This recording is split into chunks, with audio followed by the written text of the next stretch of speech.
And now, without further ado, let's welcome to the Membership Action Plan stage our fearless leader, Rotary International Director, Jeremy Hurst. Jeremy, take it away.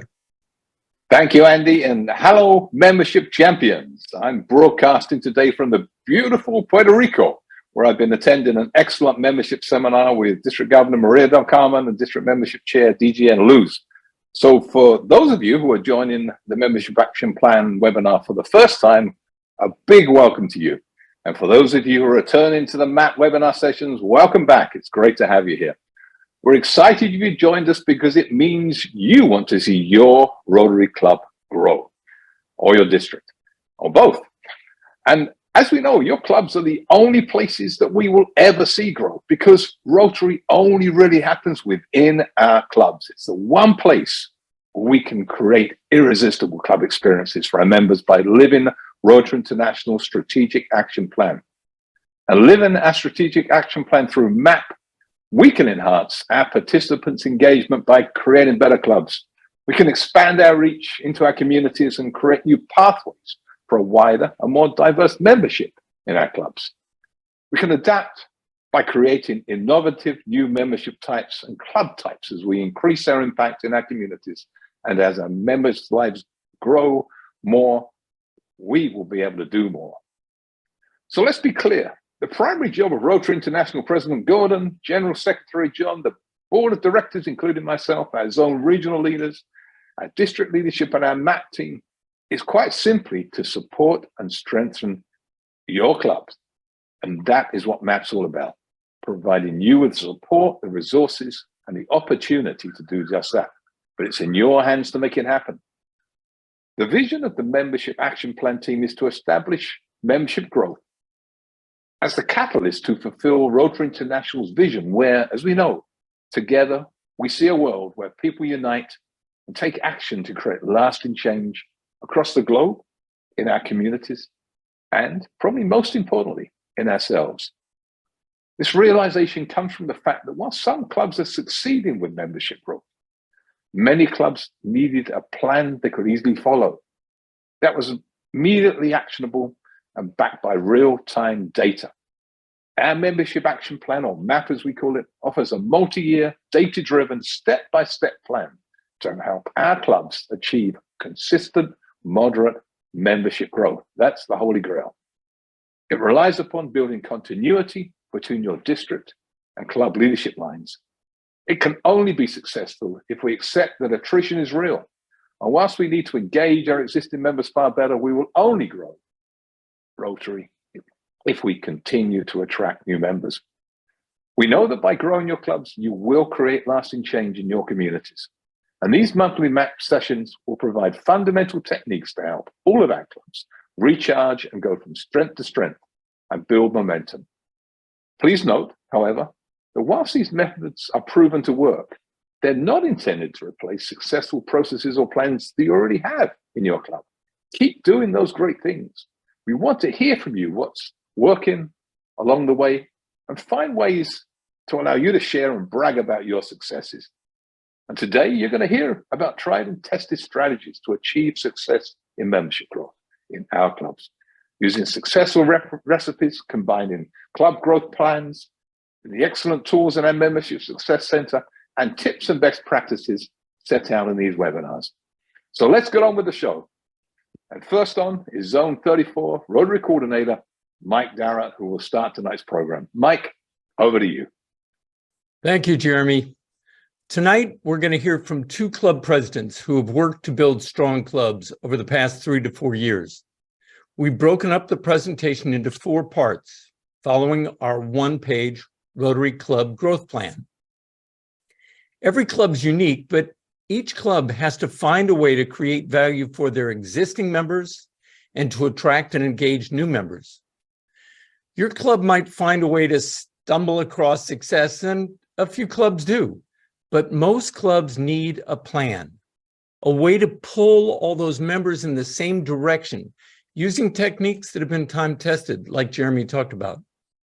You can see our recommended one-page plan on the screen. It works. We're inserting a copy of this template in the chat, and you can always find a copy on the RI Zone 33-34 website. Just search for plan. But before we get to our speakers, I have first a word of warning. If you think you can do all this by yourself, think again. A successful membership effort engages as many members as possible. There are 4 pillars to this plan, and each one requires different people to make it happen. What's more, it takes 2 to 3 years to develop a plan into a club culture. So you need team members to commit to a multi-year effort. When you hear Nancy and Philip talk tonight, you'll realize they didn't do this on their own. As you hear them describe what they did with their club, think of the members in your club that you can engage to make the club irresistible. Identify prospects, attract those prospects to become members, and then onboard them so your new members are engaged in something they're passionate about. So let me introduce our first presenter, Nancy Prochaska, president of the North Cobb Rotary Club, is just north of Atlanta. About 4 years ago, they had about 40 members. Over the last 4 years, they've steadily built their club to 93 members. That's right, 93. Nancy, can you tell us how you all built your club into an irresistible club? Yes, I can. Thank you so much, Mike. Well, the formula is what I would call simple, but it's not easy. There are some simple, specific things that you need to do if you'd like to grow your membership, but they require real effort. So it's not easy. And like Mike said, it's going to require many members working together to make this happen. What we've established is that it's important that there be really demonstrated care and respect for the members. And we demonstrate that when people enter the building and we greet them and everyone greets them so that they recognize that they're needed and wanted and valued. We try to address people the way we would want to be addressed. And every member is responsible for that, but particularly the board members. And we remind the board members to be sure and greet the other members and particularly the potential new members. Now, this requires a lot of effort and energy, but it's well worth it and it really pays off. And obviously we want to increase our membership so that we can increase the impact that we have on the community. And we want to have more members so there are more service opportunities so we can create a better impact. Beyond the greeting, we want to give every person who attends the meeting an excellent experience. And that would be in the meetings and the socials and the service opportunities. So what I'm talking about is that this is relational rather than transactional. We want to, of course, we start with great food. We meet at 7 o'clock in the morning on Thursdays for breakfast, and the food is great and people want to come for the food. But beyond that, we make sure that everybody that enters our doors is welcomed and valued and that they're going to have fun. We start promptly on time because that builds trust, and we finish promptly on time because we recognize that they need to go on with their business day and they need to realize that we are valuing them. I create a written time plan for every meeting with timestamps. So I know who's going to say what, when. Of course, there's some things that come in between, but I try to keep it very, very tight. And therefore, it's very smooth. It's very well organized. And people appreciate that because they recognize that there's been some effort put into it. But once you put that effort in and get accustomed to doing it, you'll find that it's pretty easy to do. And I will tell you that the really secret sauce of a very irresistible meeting and an irresistible club is fun, just fun. Coming up with fresh, new, dare I say, entertaining meetings requires some real effort on your part. It requires some creativity and some imagination. I will tell you that last week, I read a poem about Rotary. The week before, we sang a song. At Halloween, several of us dress up as witches. A couple of months ago, Karnak the Magnificent showed up at our club. You might remember Karnak from the Johnny Carson days. So he predicted some things that were going to happen at North Cobb Rotary, and our membership loved it. So the idea here is to come up with new and interesting things so that your members don't want to miss, because they don't want to miss out, and because it's always fun and they get a good feeling about it. We make sure that every service event is also equally orchestrated, if I dare say. We provide service opportunities for a variety of days, Monday through Sunday, times, morning, noon, and night. Some are appropriate for the whole family, including children and grandchildren. Some are really just for adults. We have regular service opportunities. That is to say, every month we do a food distribution. Every month we feed supper to a facility that houses people in recovery. But we also do a number of service events that sort of pop up. Some of them we do during the meetings. Next week, we're going to do a can assembly for a food pantry at our local university. Last week, we did an assembly of mobility items. They were crutches and walkers and canes and whatnot that a Rotarian and a nearby club was gathering and sending to Africa, because he had done some work in Africa there with his Rotary work. So we offer a lot of service opportunities, and our members love that because they all have servants' hearts. That's why they came to Rotary. We do what members want. So if a member comes up and says that they'd like to do a particular service event, that's what we do. But they become the champion of that. Every service event has a champion, and that champion's responsible for promoting it, giving us all of the information, and we put it out on Sign Up Genius. So everybody knows what time to arrive, how long we're going to be there, what the address is, what tools we need to bring. Do we need to bring gloves, hose, whatever, and how many we need? Because we respect people so much, the Sign Up Genius tells us if we need 5 people or 10 people, or if we need 40 people, right? So we make sure that we never disrespect our members' times. And that champion makes sure that all of the supplies are ready and the instructions are ready. And at those service events, we make sure that everybody is welcome. So many of our members will bring their partners or their children or grandchildren, and we make a point of going out and welcoming every one of them and learning their names and chatting with them, because they are welcome. They're part of our Rotary family. And so that's the answer to the first question, Mike, and I take it back to you. But that is how North Cobb Rotary has built what I believe to be an irresistible club. Thanks, Nancy. Those are some great ideas. I love that you've got everybody welcoming all sorts of people, and that you're doing a number of other things to have a great meeting. And you're also making certain that your service projects are really meaningful. So going to the next key success factor in a club membership plan, it's about identifying potential members. In business, we'd call that lead generation. And it's mission critical, since the most common reason for club decline is not enough prospects. Here to share some strategies for prospect identifications, Philip Brown. He's the immediate past president of the very successful Mount Airy, North Carolina Club. Philip? Thank you, Mike. It certainly takes a village, as Nancy implied.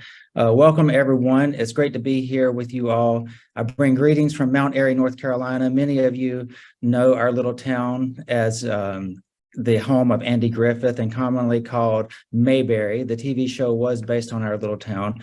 That's important to our story as it frames the context of how Rotary has grown. Our club has a 75-year reputation of being deeply rooted in community service.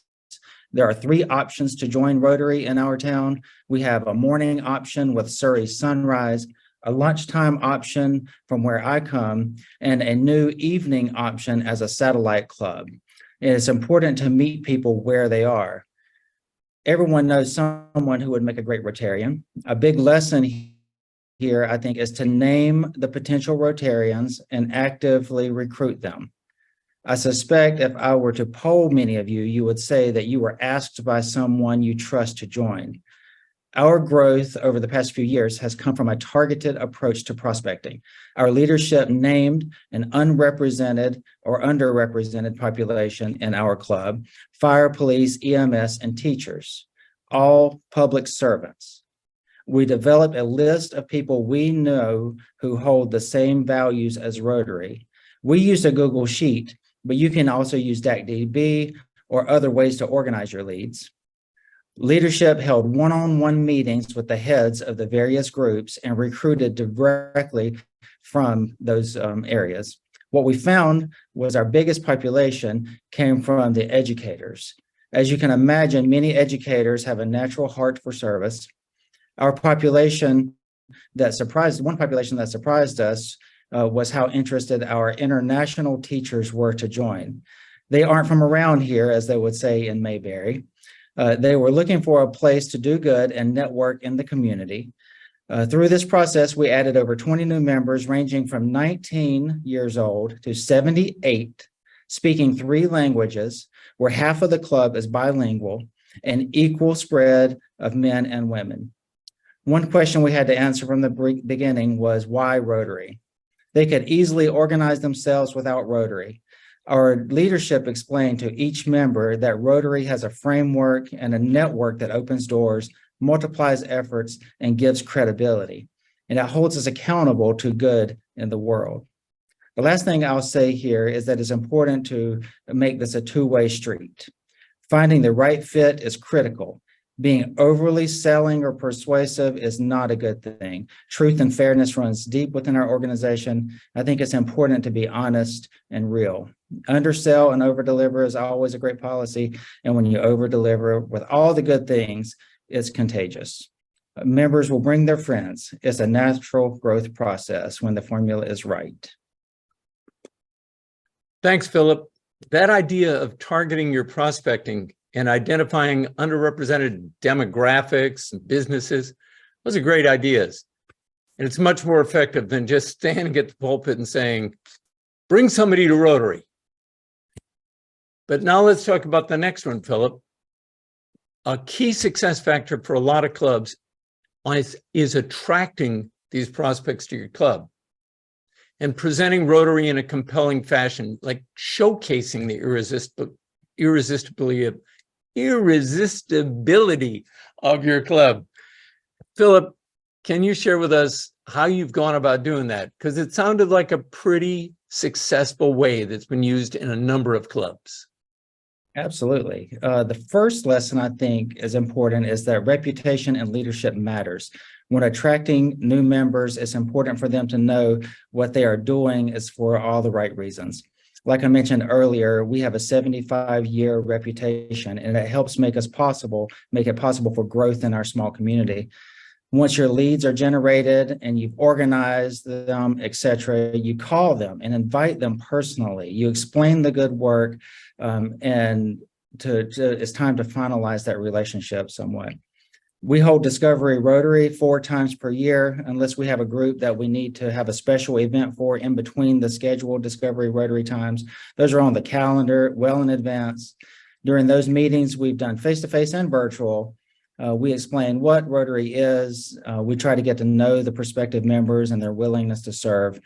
We work on presenting the organizational structure and dues and the logistics and all those things that we do, but we also really focus in on options for engagement in meetings. And we make sure they understand that we have a morning option, a noon option, an evening option.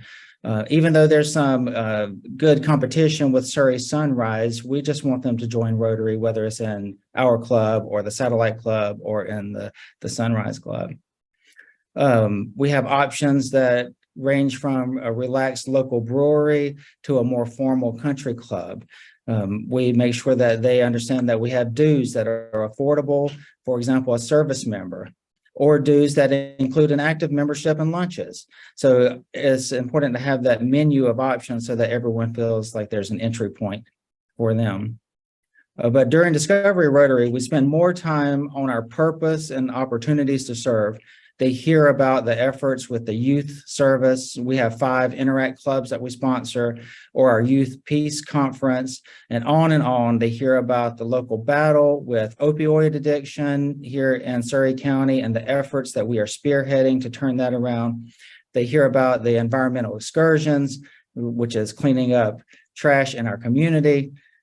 We discussed the fundraising and the 13 agencies we help to fund each year and the scholarships that we give. So we spend a lot of time focusing on all the good things. And I'm a believer that if you make your product so good that folks are asking how they can be a part of it, they will come. And so they ask, how can I make a difference? And I think it's also a little known fact that when there's a winning team, people want to be a part of it, and success breeds success. So all of those things kind of wrapped up together, we have tremendous growth in membership. Thanks, Philip. I like that idea of the Rotary Information Hour. Doing it 4 times a year or as many times as you need it. It's been successful, like I said before, for hundreds of clubs. Members know when they're coming up and they can line up prospects well in advance. So I'm going to turn back to Nancy for the 4th key factor in a club membership plan, and it's effectively onboarding and getting a great new member orientation. Nancy's club's done that particularly well. So Nancy, could you share your strategies for onboarding and engaging the new members in your club right away after they join? Yes, thank you, Mike. I'd be happy to. In fact, our next new member orientation is coming up this coming week. We do it as often as is necessary, certainly 4 times a year, or 5 or 6. We do this orientation at one of the members' homes. And first we have a happy hour, and then we have a supper, because like I said a little bit ago, good food is really important to all of these meetings. And then we have an outline of material that we'd like these new members to know. So during this encounter, they've had an opportunity to break bread and make friends with other new members. All of their partners are welcome to also attend. We recognize that Rotary takes new members' time and money, and therefore it's important that their spouses or partners buy in and recognize the value of this. So we invite them to come as well and break bread with us and hear about what Rotary is. We have, like I say, an outline. There's, we go through the history, we go through what the expectations are for North Cobb Rotary. And we have actually a document that's called News for New Members that outlines, how to apply for a grant, how to get into all of those websites, all of how to sign up for Sign Up Genius so that you can do service, all of those things that offer them sort of the recipe, if you will, for how to become successful with us. And then during this onboarding process, during the orientation, but also in the early weeks of their membership, we help them understand our expectations.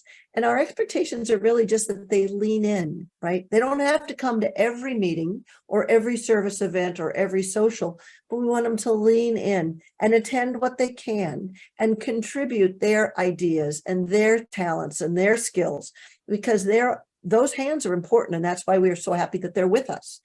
And then we give them opportunities to build relationships beyond the meetings through our social events. Remember, we are a membership organization and our product is service. And so this relationship is so important. This membership is so important. So we ask every new member to be a greeter at our badge table. So a member will come in and approach the new member and tell them what their name is, introduce themselves. And so the person has heard their name, and then they go to the badge box and find their name. Now they've seen their name. So hearing it and seeing it helps them remember their name. And hopefully the long-term member will be able to remember this new member's name. The new member, of course, is learning a lot of names simultaneously. But that's an extremely good method of our new members learning the names of our long-term members. And then we have lots and lots of, short-term, quick social things where people can get together. A couple of our members are hosting a luncheon for new members, and they're asking everyone who attends that luncheon to bring a used item from their home. And then we're going to donate those used items to a secondhand shop whose proceeds support a recovery center that we are very involved with. And we have just tomorrow night, we have something called New Meets Long Term, and it's going to be a happy hour where one of our members, who is a social facilitator, is going to help us ask some questions where we will answer questions and share personal information with one another and get better acquainted. And that'll be, a deep, important experience. We have a local university, and so we've got an upcoming volleyball game where we'll all go if they'd like, and a football game where we'll all go and tailgate before. All of this is an opportunity to socialize and build relationships. So I just think that's critical to let people get acquainted and learn one another's names, but then to get to know personally with one another. That's very important for the onboarding experience. So that's my thought, Mike. What do you think? I think that's some really good stuff. And I'm going to just sum up because it's easy to forget we were talking about 4 parts, but that first part, becoming that irresistible, fun club. And it's intentional, the things you talked about, Nancy, the club experience, making that great. And then the whole idea of welcoming that care and respect for members. And then Philip talking about identifying prospects. You got to have a team that helps do that. We don't just want to say, go get people, especially in front of a crowd that has visitors already. We want to target those underrepresented groups and network with them. The third thing, attracting members that discover Rotary sessions so the person knows what they're getting into and hears the neat things that they can get involved with. And finally, just like Nancy said, onboarding those members so they've got a great orientation there, clear expectations, they know how to plug in, and you help them build those relationships just like learning the names. But remember, all of y'all on the call, you need a number of folks. If you want to call it a committee or committees, they need to drive these changes. You'll also need to make sure that all your future leaders buy into the plan at the start. And it's good to have the key committee members serve 2 to 3 years so you have continuity. That makes sure that these changes get baked in to the culture of the club. So I imagine you all have questions for the presenters tonight. So I turn this over to my friend and our Zone 34 Rotary Foundation Coordinator, Sandra Hempstead. She'll lead the Q&A. Sandra? Hello, everyone, and thank you very much, Nancy and Philip. You do have some great ideas for your club. I'm really excited to try them in my own club.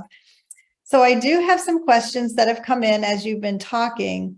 Nancy, first for you, you mentioned doing a lot of service projects, but then you also mentioned something called Sign Up Genius. Can you explain what that is and how you use it?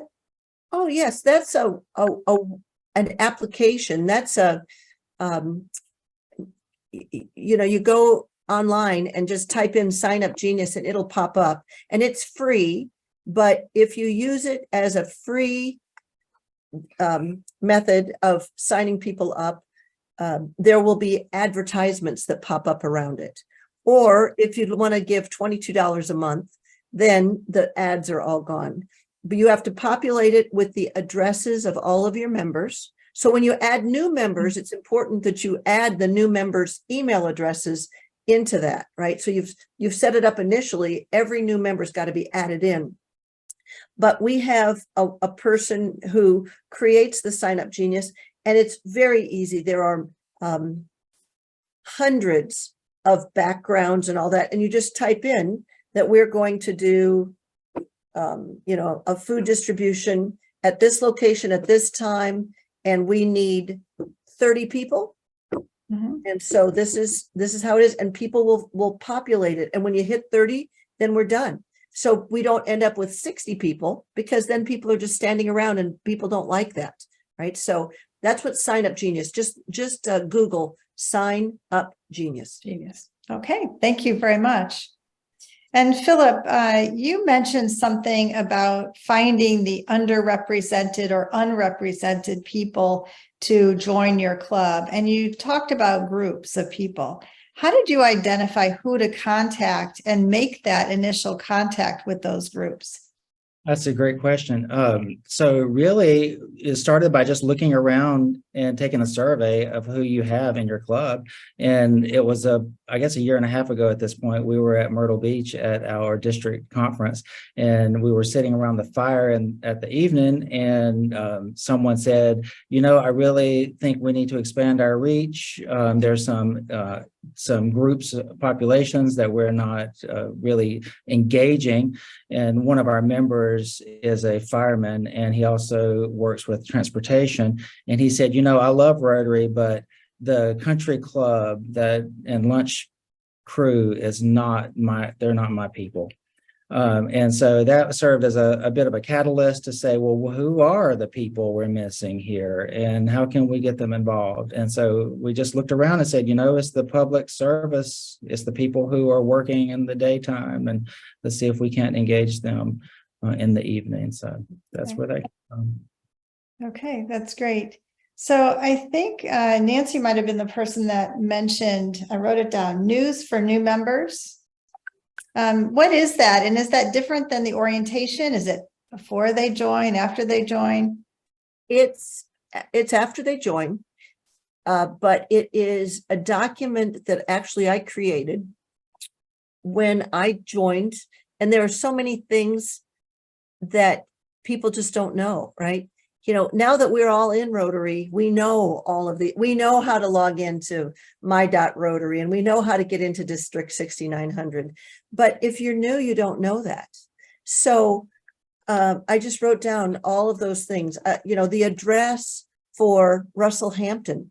If you want to get a t-shirt or a pin that's different, how do you do that? Well, we put it in there. How to apply for a grant, how to, on and on and on. There's so many things. But anyway, we just made a laundry list, if you will. It's not very sophisticated, but the idea was all of the things that people probably wish they knew, that you and I Are you willing to share that with the group? I'd be happy to. Okay, I think that would be helpful. Okay, I'd like to know I'll what's have on to that find it list. I have to find it on my computer and send it, and you'll have to tell me later where I can send it to you, and then you can Okay, just sure, we'll do that. We'll Okay. do that. Okay. So I also wanted to ask specifically about the timing of meetings and the people. Philip, you mentioned adding a lot of educators to your club. Educators have specific times that they have to be at work. What do you do to facilitate them joining your club if your club occurs during their workday? So we started a satellite, and it's in the evening at a local brewery, which in the beginning was a little bit of a, do we meet at a brewery? Do we not meet at a brewery? Where there's a lot of teachers involved, but they like to drink like the rest of us. Just kidding. But no, the brewery is owned by a Rotarian, and next to the brewery is a large meeting room. And so he was able to give us a meeting room that's attached to the brewery, but it's not necessarily in the brewery. So that was a nice compromise. But just meeting them where they are. It's downtown Mount Airy. So lots of activity, it's just a fun place to go. And then, the timing of it all in the evening. That sounds great. And I know, Nancy, you mentioned something about varying the times also for opportunities within your club, but it sounds like you might have done something a little different. Can you describe what your club does to vary the times for opportunities for your Rotarians? Well, you know what, we're open. So as our Rotarian members come up with ideas of things that they want to do, ordinarily the answer is yes. So whatever it is they come up with. Now, there was a time that we were very particular, that we just did the same thing over and over. And so that was a Sunday afternoon, that was a Thursday night, whatever. But now, because we have so many members and because we're very invitational on what we're invited to do. And so,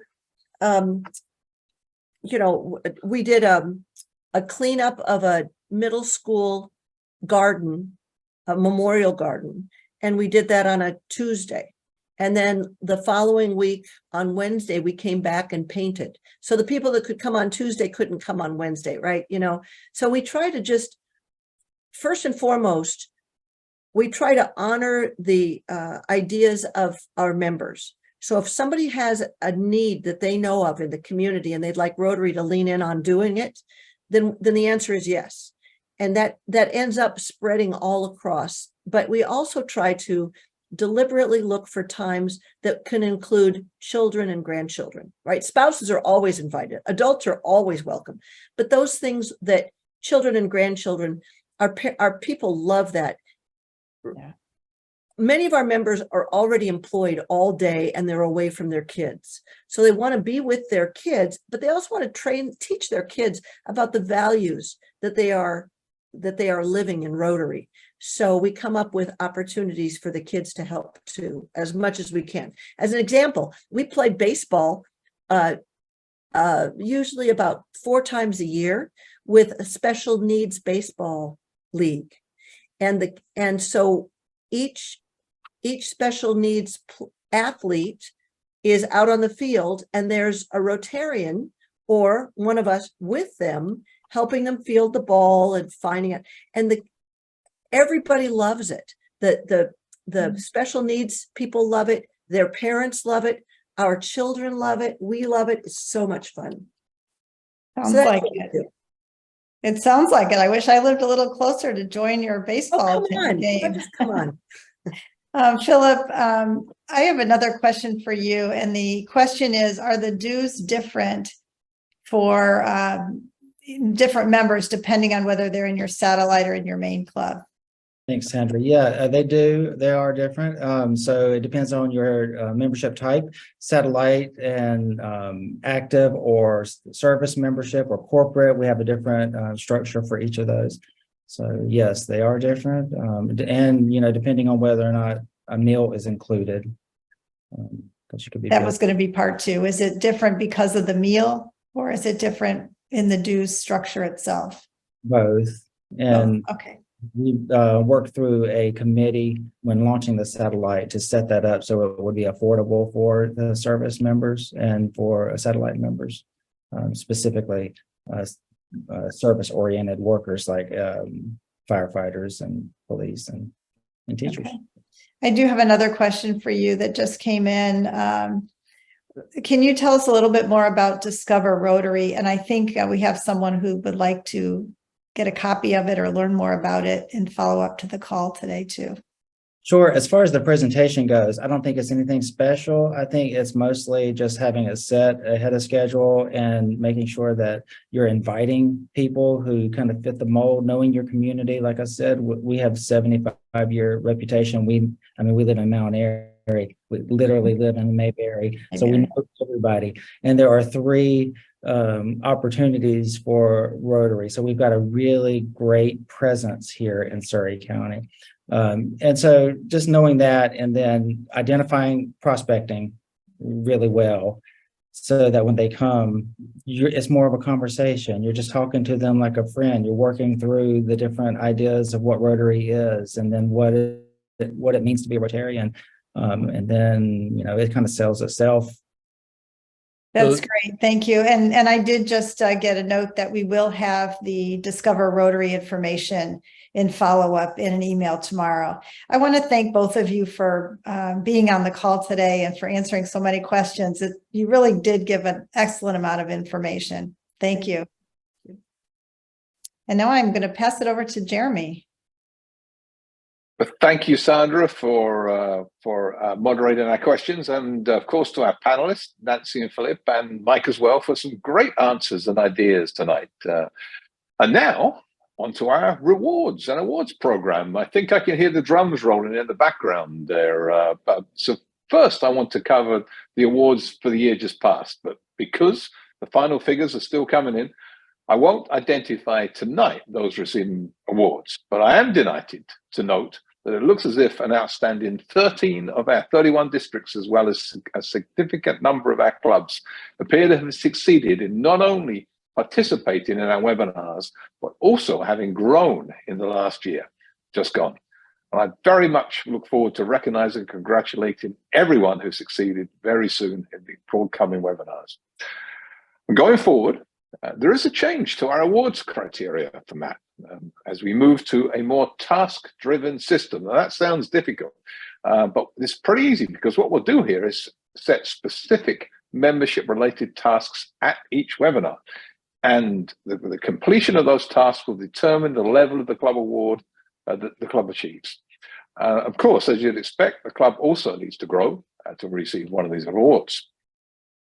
Districts will be awarded in direct relationship to the level of participation of the clubs in their district, with top participating districts being eligible for gold awards, and there are also silver and bronze awards, of course. And to be perfectly frank, any of these awards is a wonderful achievement, and so we look forward to as many districts as possible going for those this coming year. And like with club awards, the district does need to grow and show a level of growth for the year to achieve the award. Simple, eh? And so, many of you might be wondering what the first task is to get you onto the road to success, of course. Well, quite simply, it is for you to set a goal for your club in the Membership Success Center. And if you've already done that, then you're good to go.